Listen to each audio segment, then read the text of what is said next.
நாகதோஷம் அப்படிங்கிறத பற்றி உங்களுக்கு எல்லாத்துக்கும் நிறைய பேர் பார்த்துருப்பீங்க, நிறைய ஜாதகங்கள் பார்த்துட்டு நாகதோஷத்தை பற்றி நிறைய விளக்கங்கள் கேட்டிருப்பீங்க. சரிங்களா? இந்த நாகதோஷம் அப்படிங்கிறது வந்து லக்னத்துக்கு 2 நாளில் இருந்தால் நாகதோஷம். அது மட்டும் இல்லாமல் 5ஆம் இடத்தில் பூர்வீகம்னு சொல்லக்கூடிய லக்னத்திற்கு 5ஆம் இடத்தில் ராகு கேதுகள் இருந்தாலும் அது பரிகார நாகதோஷம்னு சொல்லப்படுது.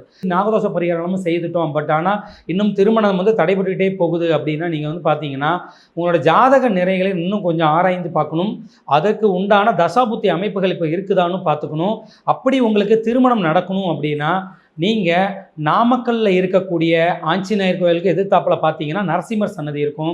அந்த நரசிம்மர் சன்னதிக்குள்ளே போனீங்கன்னா நாமகிரி தாயார் சன்னதின்னு ஒன்று இருக்கும்.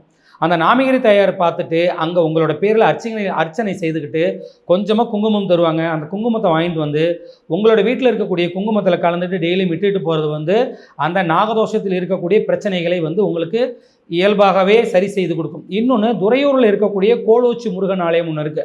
அங்கே முருகப்பெருமான் வந்து பார்த்திங்கன்னா மேல் ஸ்தலத்தில் இருப்பார். அந்த முருகப்பெருமானை தரிசிச்சுட்டு அங்கே வந்து ஏழை எளியவர்களுக்கு உங்களால் அன்னதானம் வழங்கிட்டு வரும் பொழுது உங்களுடைய இந்த நாகதோஷத்தில் இருக்கக்கூடிய என்ன வகையான பரிகாரம் செய்திருந்தாலுமே அது பலிக்காதவங்க இது நீங்கள் கண்டிப்பாக அந்த முருகப்பெருமானை வணங்கிக்கிட்டு வரும் பொழுது கண்டிப்பாக உங்களுக்கு அந்த நாகதோஷத்தின் மூலியமாக ஏற்படக்கூடிய பாதிப்புகள் நீங்கி திருமணம் கண்டிப்பாக நடைபெறும்.